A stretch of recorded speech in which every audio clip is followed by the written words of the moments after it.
Hi guys! I got a little froggy in my throat. I wanted to show you what's behind my desk that I see all the time.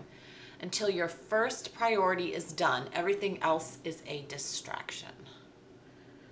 Marinate on that for a second. What's your first priority? Doesn't matter what it is. Whatever your first priority is, get that done every day. Because everything else is just a distraction, right? Right? Boo! Hey guys! It's 7 o'clock on Wednesday, and I'm Joannie Bates, and Joannie Bates sells. I was told I have to do an introduction because I have enough followers where I'm supposed to do that, and I'm very uncomfortable doing an introduction. Anyways, how is everybody? Everybody good? We've had some crazy stormy weather over here in the ATL. Last night it was like a little monsoon went through. Really, it was crazy rain. It was really crazy. I kept looking up at the ceiling like, okay, if anything was gonna leak, it would be now. It would be now. Hey guys, 7 o'clock on Wednesday. Joannie Bates sells. I'm Joannie Bates. And we're talking real estate. We're talking real estate. And drinking. That is good. This is like a, hey everybody. How are we? So last week, I don't know what happened with my Wi-Fi. I switched things up today, and it already is better. I don't know if it was just a certain spot or a connection, but I had my sweet friend Nancy Wells with Allstate, and we both have very curly hair, and we just went all in, and we just decided to throw on some 80s makeup and talk about a not fun topic, which is insurance and weather and flood and storm and loss and all that, but we decided to make it fun and come in with the 80s hair and the 80s makeup. And if you didn't see that yet, go back and watch last week. It's all pixelated and messed up, and I honestly have no idea it was why, because obviously today is fine. But we had a lot of good information on there in a fun way, because again, who wants to talk about insurance and flood and water backup? Sub pumps not working. But Nancy Wells is a dynamic, incredible girl boss, and she and her husband own that agency, and she has a great way of absolutely showing you how to do insurance, how to be an informed consumer, and we just did it in a fun way. And I was just thinking about that because I have not improved much from last week. Humidity. Anyways, go back and watch last week's. Okay. Investing. I'm so proud of you guys. I just want to let you know, I have gotten so many comments, questions, excitement, a little bit of fear and apprehension about becoming a real estate investor and diversifying your portfolio. We talked 2 weeks ago on our first session of investing. It's a 4-part series. And last time we spoke, you guys had some homework, and it was about why be a real estate investor, and who should be a real estate investor. We went through all our whys, go back 2 weeks ago and watch that. Basically what it breaks down to is taxes, mailbox money, appreciation, a different way to diversify your portfolio. Again, 2 weeks ago, watch that. And who. A lot of people have this misconception that real estate investing is really hard and it's not for me. It's for that other guy. That guy down the street, yeah, he owns 3 doors. Like, he's really into this. How do you think he got into it? He started. He just started. Everybody can be a real estate investor. It's not just for the guy down the street or your brother or, my sister-in-law. She's really smart and she does that. Y'all, all you need is information, and you need partners. Information and partners. And you can be, okay, there's some cooking going on in my kitchen right now. There's a chance that a smoke alarm will go off. I'm just saying, we're rotating cooking. It's getting a little smoky in here, so I fully expect there to be a smoke alarm going off. We'll see how dinner goes. It smells great. It smells a little extra cooked. Thoroughly, it's well done. Those burgers are well done. Sorry, I digress. Okay, again, the who is everybody. Truly, everybody can be an investor. And today what we're going to talk about is where and what. Because what do you do? When you talk about questions, you want to know who, what, where, when, why. And that's what we're going through in this 4-part series. And so today we're going to hit the surface of what and where. So let's talk about what. Well, obviously we're talking about real estate, right? We're talking about single family homes. And when you see that in the industry, it's going to be SFH, single family homes. Multifamily homes, which is anything, is just what it says, which is that dinner's ready. Sorry, guys. Multifamily homes, apartment complexes, duplexes, quads, anything that has multifamily homes, and then commercial. Okay, all those are available to you as an investor. 100% available to you.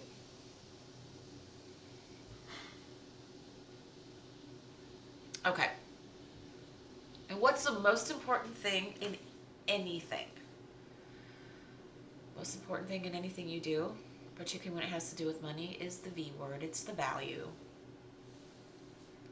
When everything boils down to anything, it's about value. Perfect example.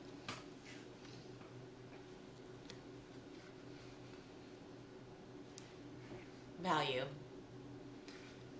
These little shoes, shout out if you know what I'm holding. Shout out.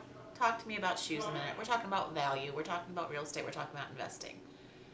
Ladies, do you invest in your shoes for value? Do you pay extra money for certain things, for certain situations, right? Value. These are Rothy's. I never wanted to buy them, but I always thought they were super cute. They were made from recycled water bottles or something. But they were a little expensive, but they always caught my eye. I'm like, I really like those. And so what was I doing? I was creating value for these shoes. I like the way they look. I like the story behind them, right? I like that they're sustainable. I like that they're durable. I like that they're comfortable. And hello, I like that they come in all sorts of fun patterns. So these have value to me, right? These are an everyday, I can wear them and look put together. Those have value, right?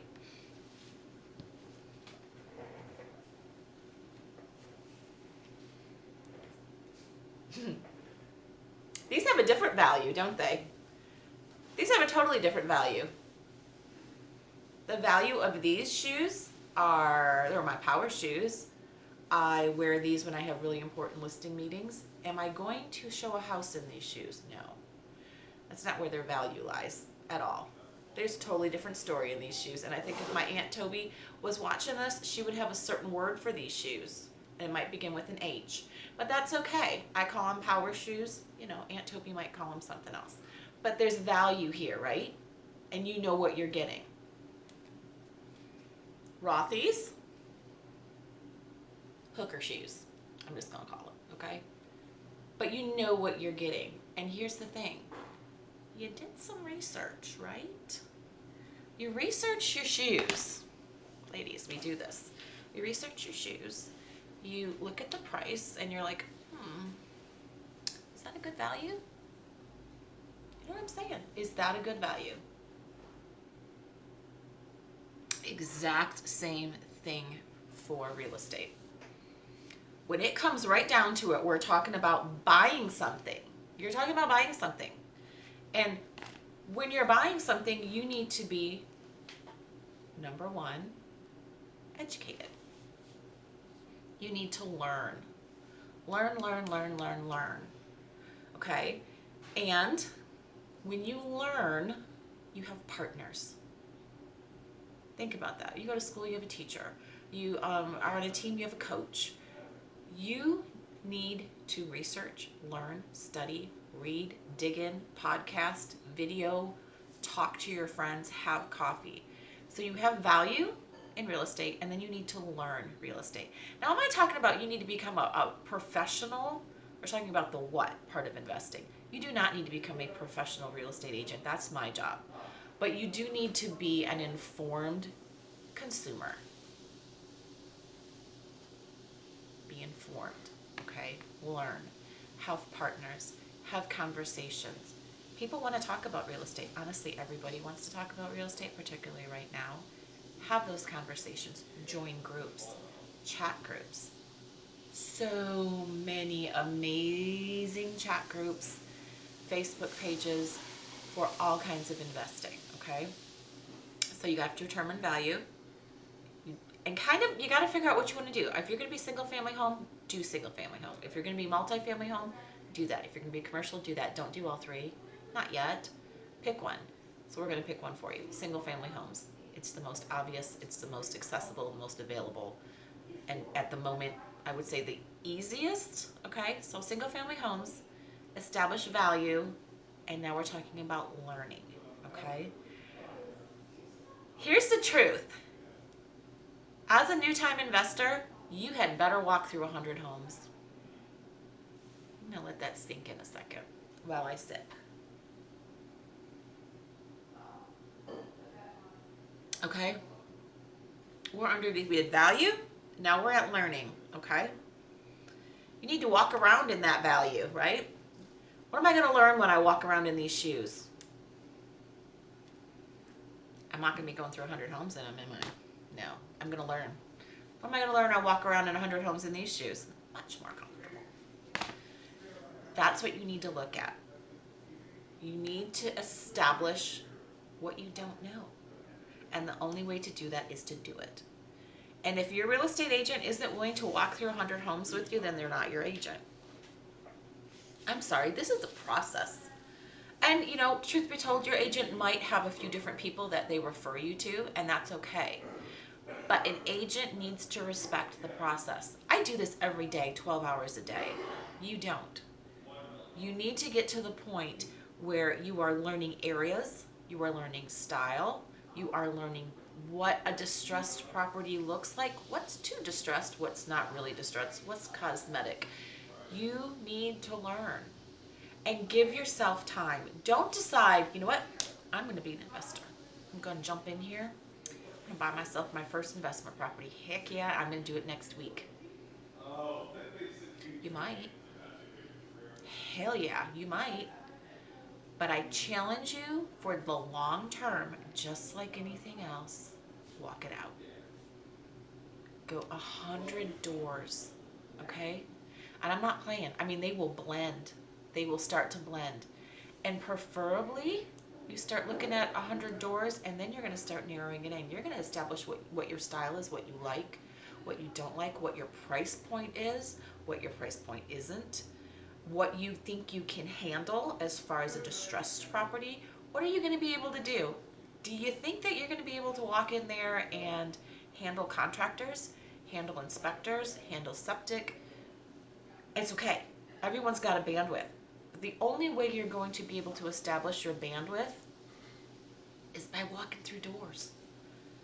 100 doors. And I'm not playing with that. 100 doors. I know it seems insane. So when you decide that you want to invest and you've established value, and then you're at the learning point, you're not buying yet, are you? No, you are not buying. Now, if a deal comes through and you have a practitioner like myself, I can speed that process up and be like, okay, you know what? I know what your style is. I've watched you. I've heard you. I've listened to you. I know what area you're thinking about, but I also have been researching and I know certain areas, and this one right here is something we should jump on. Now, I have investors who 100% trust me in that department, and they say, yes, let's do it. Let's put in an offer. That's my job, is to speed that process up.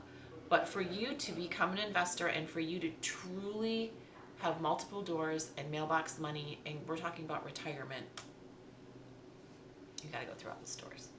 Okay, ask me questions. I see a bunch of you. Hi, friends.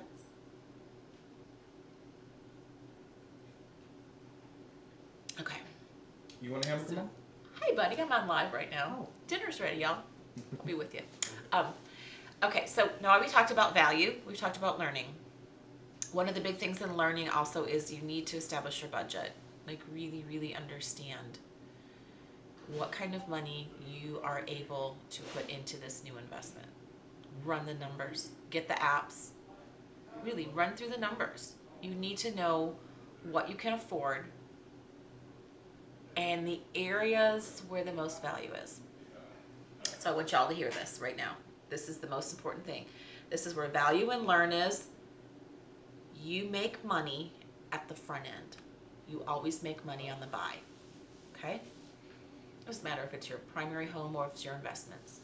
You do not make money when you sell. It seems counterintuitive. Of course you make money when you sell. Not really. You make money when you buy. Because you want to purchase a home at 70% of the value. That's the magic number.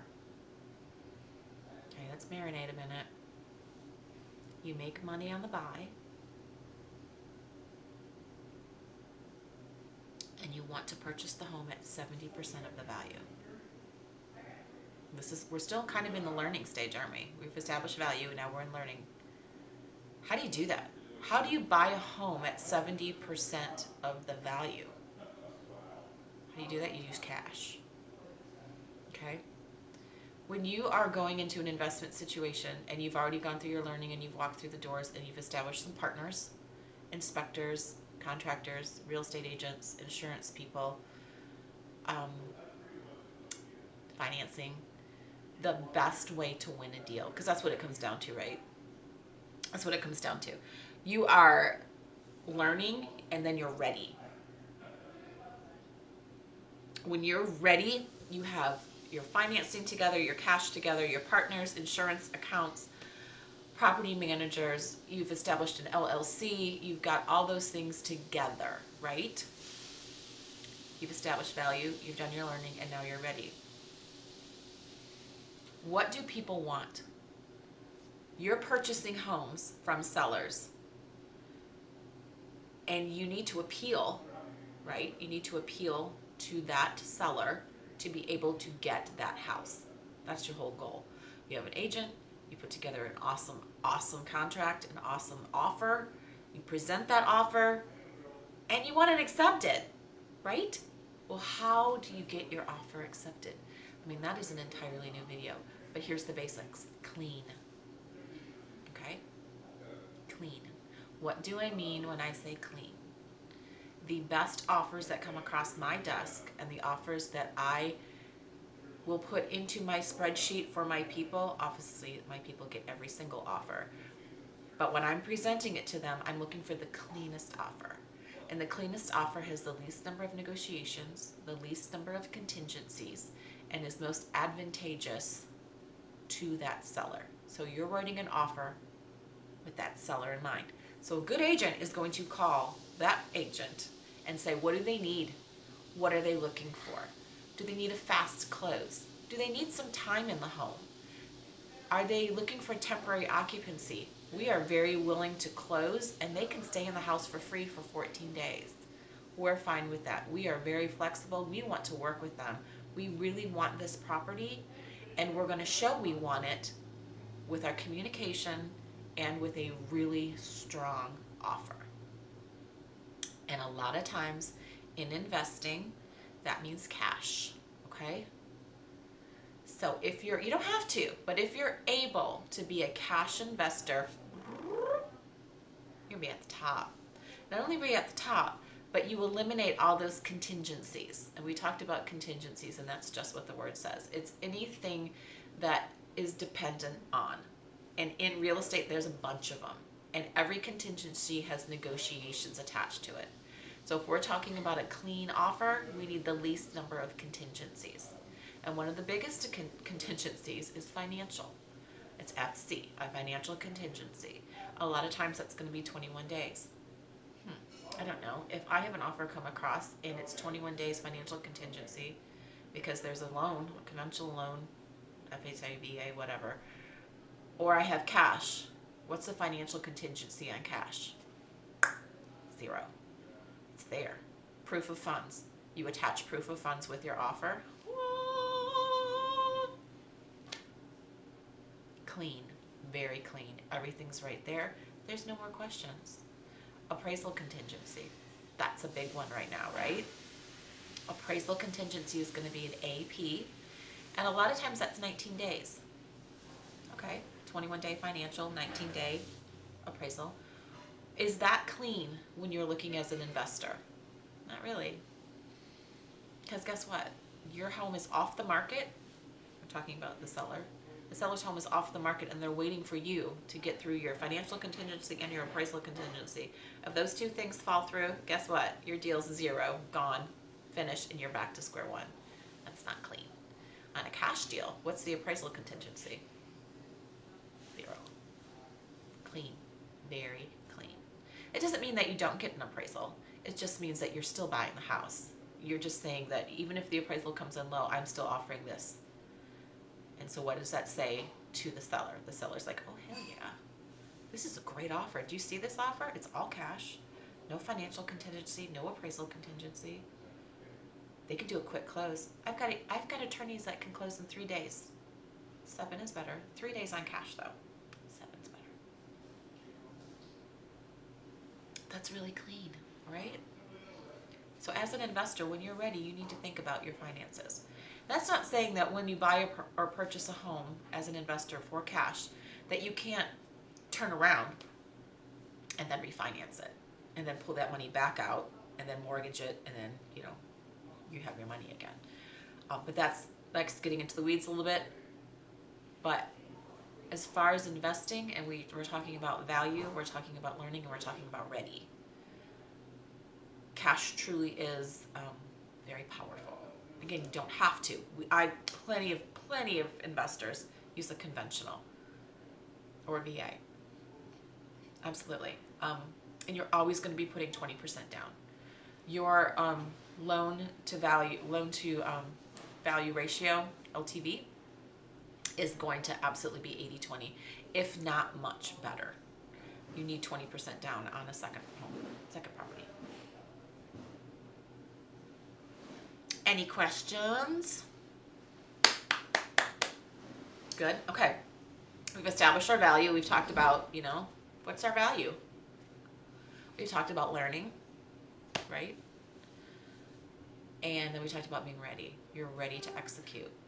Because once you've gone through all those 3 stages and you really understand what you're looking for and where you're looking for it, you can pretty much see it when a listing crosses or you drive by and you're like, I know what the value in this area is, and you've run your numbers and you're ready to execute. And let's talk about a couple things. This is getting into the weeds a little bit, but I want you to know the words so that you can research these words and that we can talk about it in depth on a different video, because we start to get into the weeds a little bit. It's important and you need to know it, but I can't go into detail now because it'll be too long a video. You want to know things about cap rate, okay? Cap like hat. Cap rate, okay? NOI, net operating income, okay? Cap rate, net operating income, and you want to know your gross income multiplier. I know those are weird. Gross income multiplier, NOI, and cap rate. Those have to do with value. Those also have to do with learning, and that also has to do with being ready. And the next step is to execute. You need to know those numbers. Real basic. Your net operating income is just what it says. When I have my doors, I'm going to look at what do I bring in? What's my net operating income? Minus taxes and financing. What am I making, right? Pull out insurance, pull out maintenance, pull out bug, pull out HOA, pull out anything as far as repairs, and there's percentages to all this, which we'll go over. Once you pull all that out, what's your net operating income, okay? That number goes into what you make on an annual percentage, and then you're gonna get your cap rate. Now, you can look up cap rate and you get the formula and do all the things. What's important to know is areas have cap rates, okay? And it's a very dirty, on the napkin kind of number. What's the cap rate of this area? Well, let me see. This is how much I make. I pull out all of my expenses, and then I divide it by how much that is, and that's my cap rate. And you can get a very rough number, though, okay? I said I wasn't going to go down that rabbit hole, and I kind of just did. You also have your gross income multiplier. Anyways, these are all numbers that are super important. Thank you, baby. That are going to help you establish value and establish all the things. I need my light back. All the things that you're going to need in regards to establishing if it's of good value for you, okay? All right, now we're going to get into execute. You've done the dirty work. You've done it. You've walked through the houses. You've kicked the tires. You've picked the pillows. You've done all the things. You know your financing. You know what a good offer looks like. You're super educated. Things come across your, desk from your agent. And you're like, yeah, I don't think I want to do that one because three times over there when we went and we saw those over and wherever, I didn't really like what was happening with the septic, and I think they're all built at the same time. That's going to be about $3,000 to redo that, or I'm going to need to put in and tap into the sewer, and that's X. And I know, see that you're educated. You can just cross that one off right there. Don't want to see it because you're educated. All right. So you've done the work. You can feel it in your gut when you walk into a house. You can walk into a house and it could be covered in cat stuff and smell terrible, but you're like, that's a good roof. I see that. The foundation looks really good. I see the location of this is fantastic. This house is tired. It needs to be gutted, but it really is what is going to cost me 15 for the kitchen, 10 for the master. I might need to put some stuff into the roof. Okay, we're at 30, but I can buy this for 80. The comps in the area are 220. It's a good deal. Let's do it. Boom. It's your gut. You can make that decision super fast because you've done your learning. It's actually very fun and very cool because there's a knowing when you go through enough doors as an investor, okay? Okay, and then when you execute, I keep getting little visitors. And then you run your numbers and you've got tenants. You've gone through the process. You've now placed tenants. You're getting mailbox money. You have that relationship. Either you're being the landlord, which you can do. You don't need to be an agent. Anyone can be a landlord on your personal property. Just don't do it for somebody else. That's illegal. Or you need to have a license. As long as you're managing your own property, you're 100%. You're good. All right? You're running your numbers. You're learning. Maybe you did it and you're like, not so much. You grab a property manager and they're doing it for you. That's awesome. You're executing. I will tell you, anytime you bring in someone, then you're going to be following Federal Housing Authority. All right? That's just true. Like, I have to follow rules because I have a license. Property manager has to follow rules because they have a license. You as an individual, if you are not a practitioner, then you are not subject to all those licensing things, okay? And then I need to make sure that you understand about evaluating, all right? Once you've gone through that whole process and we've established your value, you've established learning, you're ready, you execute, then you need to evaluate. Did this work out well? How was my timing? How are my partners? Do I like the area we chose? How's my ROI? My return on investment? Is it fantastic? Maybe I want another one. Hey, Joni, something else pops up in this area? Let me know. I want to pick it up. That's smart investing. Most investors will have 3 homes in one neighborhood because it's a good deal. They know their product, and they're just going to keep doing it again and again and again. Okay, ask me questions.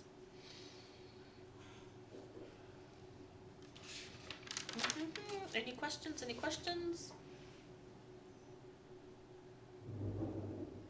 Okay, and then the next thing we want to talk about, which we kind of already did, is the where. Where are you going to do this at? Please don't think that you need to invest just in your hometown. Don't think it needs to be in your neighborhood. Don't think it needs to be in your state. You can be an investor anywhere, particularly right now when housing is so scarce. I'm telling you right now, Airbnbs for people in different areas are hot. I have connections across the world, truly. If you're interested in an investment property in Antigua, I got you. If you're interested in investment property in Florida, let's talk about it. I owned in PCB. It's fantastic. I loved it. Shores of Panama, right next to Pineapple Willie's. 3rd floor, 307. You can invest anywhere, okay? And invest someplace that you know about. If you have a college town where you went to school and you're like, you know what? I want to buy myself a house or a duplex over there and rent it out to college kids. Or I want to buy a nice, really nice place. Not that college kids don't get nice places, but you know what I'm saying. Make it an Airbnb and make it game day. There's some beautiful Airbnbs over in Auburn. Just stunning. You do not have to invest next door. You can invest anywhere in the world. But it has to speak to you. You have to know, again, we have to go back to, your learning. Where's the value going to be for you? And remember, value isn't just about money. It's about all the things that come with value, right? About the shoes. Are they comfortable? You've got to be where you're comfortable.